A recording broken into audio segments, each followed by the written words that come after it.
Ron Paul, a leading anti-war voice in Congress.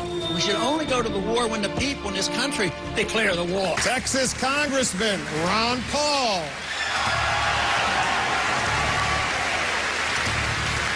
I'm Ron Paul, a congressman from Texas. I am pleased to be here at the debate because this is a very important debate, but I am convinced that needless and unnecessary wars are a great detriment.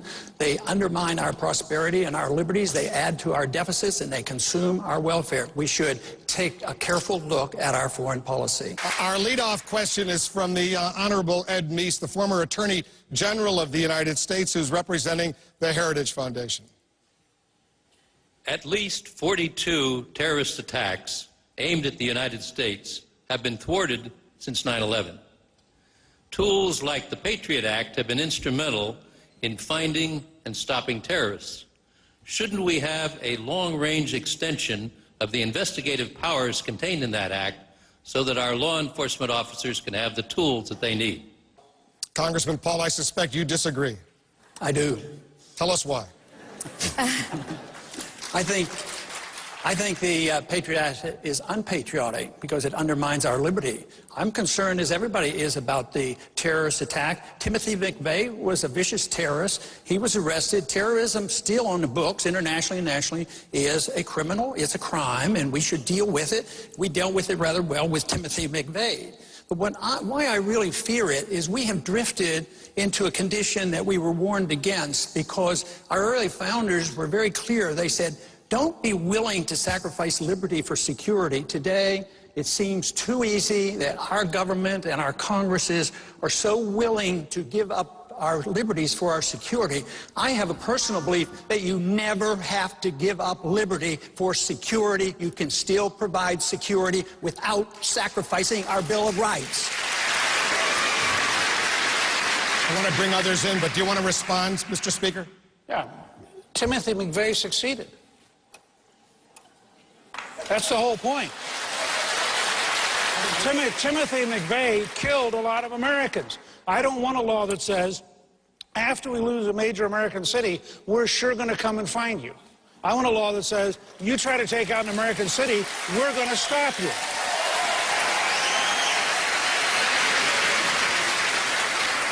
This is like saying that we need a policeman in every house, a camera in every house, because we want to prevent child beating and wife beating. You can prevent crimes by becoming a police state. So if you advocate the police state, yes, you can have safety and security, and you might prevent a crime, but the crime then will be against the American people and against our freedoms, and we will throw out so much of what our revolution was fought for. So don't do it so carelessly. This profiling, who would be profiled? Well, the folks who are most likely to be committing these crimes. If you look at it, I mean, obviously it was people. Obviously, Muslims would be someone you'd look at. Absolutely, those are the folks who are the radical Muslims. Are the people that are committing these crimes, as we've by and large, as well as younger males. I mean, these are things that not exclusively, but these are things that you profile to find your best, the most likely candidate. Congressman Paul, That's digging a hole for ourselves. What if they look like Timothy McVeigh? You know, he was pretty tough criminal. I think we're using too much carelessness in the use of words that we're at war. I don't remember voting on a declaration of war. Oh, war against terrorism. And terrorism is a tactic. It isn't a person. It isn't a people. So this is a very careless use of words. What about this? Sacrifice liberties because they're terrorists? You're the judge and the jury? No, they're suspects. And they have changed in DOD budget, they have changed the wording on the definition of Al-Qaeda and Taliban. It's anybody associated with organizations, which means almost anybody can be loosely associated. So that makes all Americans vulnerable. And now we know that American citizens are vulnerable to assassination. So I would be very cautious about protecting the rule of law. It will be a sacrifice that you'll be sorry for. is it okay for Muslim Americans to get more intensive pat-downs or security when they go through airports than Christian Americans or Jewish Americans? No, Blitz, that's oversimplifying it. I happen to believe that if you allow our intelligence agencies to do their job, they can come up with an approach. I'm sorry, Blitz, I meant Wolf, okay? Blitz, Wolf. Since we're on a Blitz debate. I agree with Ron Paul. We are not fighting a war on terrorism. Terrorism is a tactic.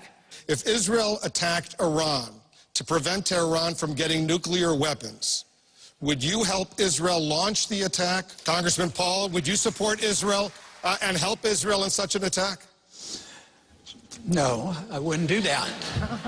But there'd be good reasons, because I don't expect it to happen, because, you know, the Mossad leader that just retired said it would be the stupidest thing to do in the world. And it's a big argument over in Israel. They're not about to do this. They've just polled 40 major experts on foreign policy here by the National Journal. Not one of them said there should be a unilateral attack on the sites in Iran. So that's not going to happen. And if it did, you're supposing that if it did, why does Israel need our help? We need to get out of their way. I mean, we interfere with them. We interfere with them when they deal with their borders, when they want to have peace treaties. We tell them what they can do because we buy their allegiance and they sacrifice their sovereignty to us. And then they decide they want to bomb something.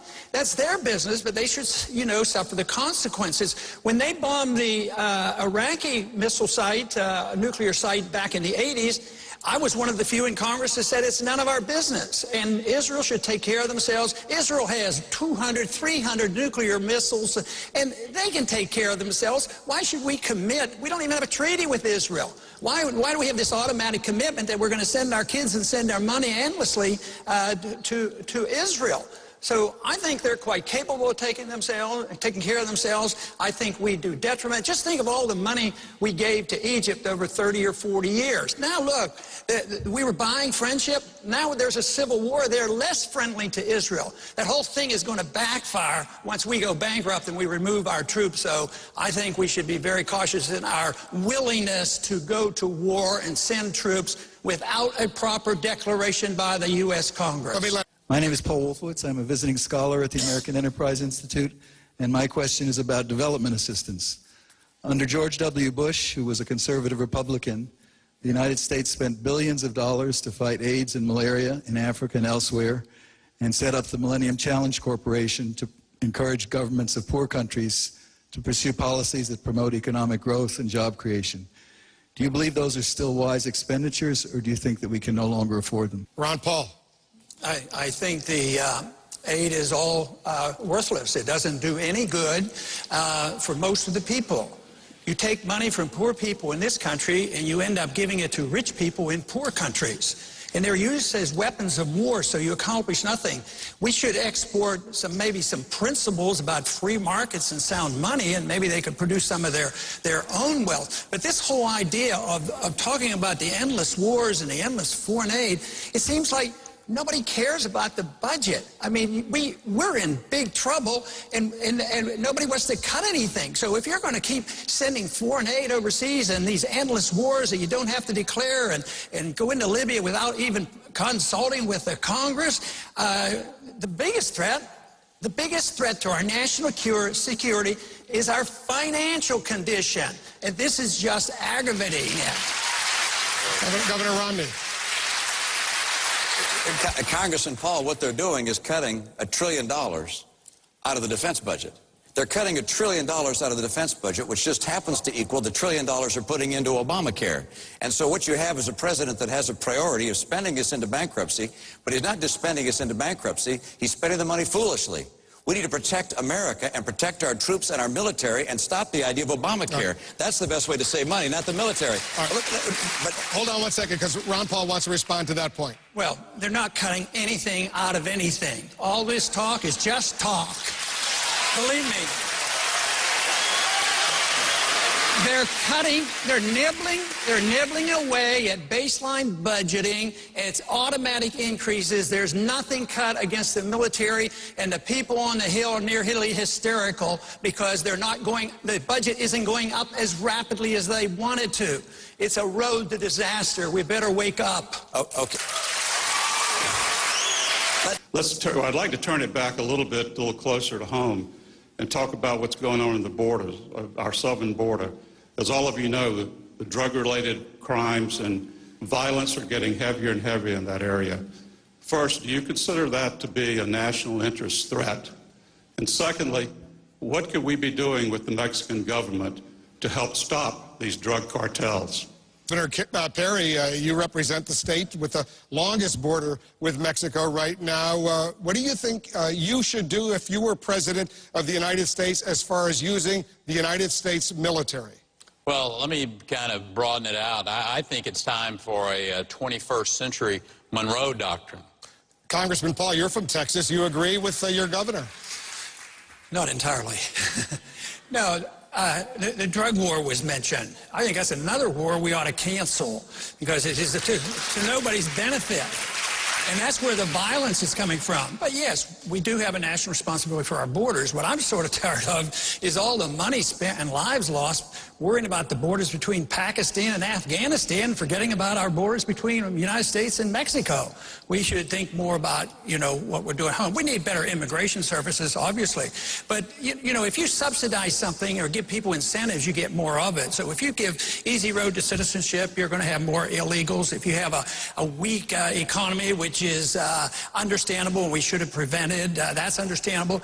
But mandating to the states and to Texas that we have to provide free medical care and free education, that's a great burden. It was a great burden to California and all the border states. So I would say eliminate all these benefits and talk about eliminating the welfare state because it's detrimental not only to here but the people that come because that's the incentive to bring their families with them. But I just wanted you to clarify, when you say cancel the war on drugs, does that mean legalize all these drugs? I think the federal war on drugs is a total failure.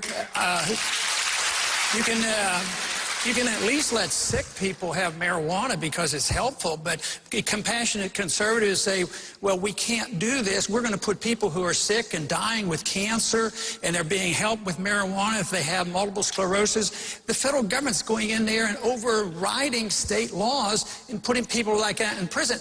Why don't we handle the drugs like we had alcohol? Alcohol's a deadly drug. What about the real deadly drugs are the prescription drugs? They kill a lot more people than the illegal drugs. So the drug war is out of control. I fear the drug war because it undermines our civil liberties. It magnifies our problems on the borders. We spend, over the last 40 years, $1 trillion on this war. And believe me, the kids can still get the drugs. It just hasn't worked. Herman Cain, let me let you weigh in. Yes. The United States adopted a policy of disengagement with Somalia after its retreat following Black Hawk Down. Today, an al-Qaeda affiliate, al-Shabaab, controls significant territory in that country. What can the United States do to prevent al-Shabaab from posing the same threat that al-Qaeda did from Afghanistan 10 years ago? Congressman Paul? You're talking about al-Qaeda, correct? No. You have to understand who the al-Qaeda really is. The al-Qaeda responds in a very deliberate fashion. Matter of fact, Paul Wolfowitz explained it very clearly after 9/11. He said that al-Qaeda is inspired by the fact that we had bases in Saudi Arabia. So if you want to inspire al-Qaeda, just meddle in that region. That will inspire the al-Qaeda. Matter of fact, he went on to say that that was a good reason for us to remove the base that we had had in 15 years in Saudi Arabia, and that we shouldn't have done that. So there is a response. Al-Qaeda responds to that, and they're quite annoyed with it. So if you have a no-fly zone over Syria, that's an act of war. What if we had China put a no-fly zone over our territory? I don't think we would like that. And I think we should practice a policy of goodwill to other people. What about saying that we don't do anything to any other country that we don't have them do to us? When we had a no-fly zone over Iraq, it was meant to be regime change, and evidently some want to have regime change. But what is our business? Why should we spend more money and more lives to get involved in another war? That is the internal affairs of the other nations, and we don't need another nation to start nation building. We have way too many already. So this is just looking for more trouble. I would say, why don't we mind our own business? Congressman. I worry most about overreaction on our part, getting involved in another war when we don't need to, when we haven't been attacked, and our national security has not been at threat. And I worry a lot about people never come around to understanding who the Taliban is and why they are motivated. Taliban doesn't mean they want to come here and kill us. The Taliban means they want to kill us over there because all they want to do is get people who occupy their country out of their country, just like we would if anybody tried to occupy us. Governor Perry.